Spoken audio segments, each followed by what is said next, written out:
6 محرم 61 ہجری کا وہ دن جب کربلا کے تپتے صحرا میں وفاداری کی ایک عظیم داستان لکھی جا رہی تھی۔ کیا آپ جانتے ہیں کہ جب چاروں طرف لاکھوں کا یزیدی لشکر جمع ہو گیا تو مولا حسین علیہ السلام کے بچپن کے دوست بوڑھے حبیب ابن مظاہر کا دل تڑپ اٹھا اور انہوں نے مظلوم کربلا کی غربت دیکھ کر کیا کیا؟ آئیے آج اشکبار آنکھوں کے ساتھ 6 محرم کا یہ دل دوز احوال سنتے ہیں۔ اللہم صلی علی محمد و آل محمد۔ السلام علیکم۔ مستند روایات کے مطابق 6 محرم الاحرام کو کربلا میں دشمنوں کا گھیرا اتنا سخت ہو چکا تھا کہ خیموں سے باہر نکلنا ناممکن ہوتا جا رہا تھا۔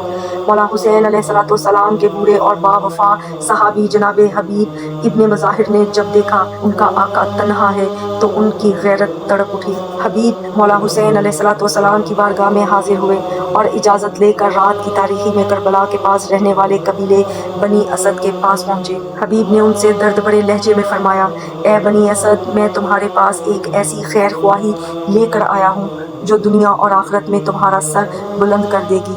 محمد مصطفیٰ صلی اللہ علیہ وآلہ وسلم کا نواسا حسین علیہ السلام اس وقت کربلا میں تنہا ہے۔ ظالموں نے انہیں گھیر رکھا ہے، آؤ اور خدا کے لیے رسول کی آل کی مدد کرو۔ جناب حبیب کی یہ تڑپ دیکھ کر بنی اسد کے تقریباً 90 جوان تیار ہو گئے، لیکن جیسے ہی وہ حسینی خیموں کی طرف بڑھے، یزیدی فوج کے ایک دستے نے ان پر حملہ کر دیا اور انہیں مولا حسین علیہ السلام تک پہنچنے نہ دیا۔ ناظرین، ذرا تصور کیجئے، جب حبیب ابن مظاہر اکیلے اور مایوس ہو کر واپس خیموں میں پہنچے اور مولا حسین علیہ السلام کو بتایا کہ بنی اسد کے جوان مدد کے لیے نہیں آ سکے تو غریب کربلا نے ایک سرد آہ بھری اور فرمایا، لا حول ولا قوت الا باللہ۔ خیموں کے اندر پردہ دار بیویوں اور معصوم بچوں نے جب سنا کہ باہر کوئی مددگار نہیں رہا تو سہمے ہوئے بچوں کی سسکیاں گونج اٹھیں۔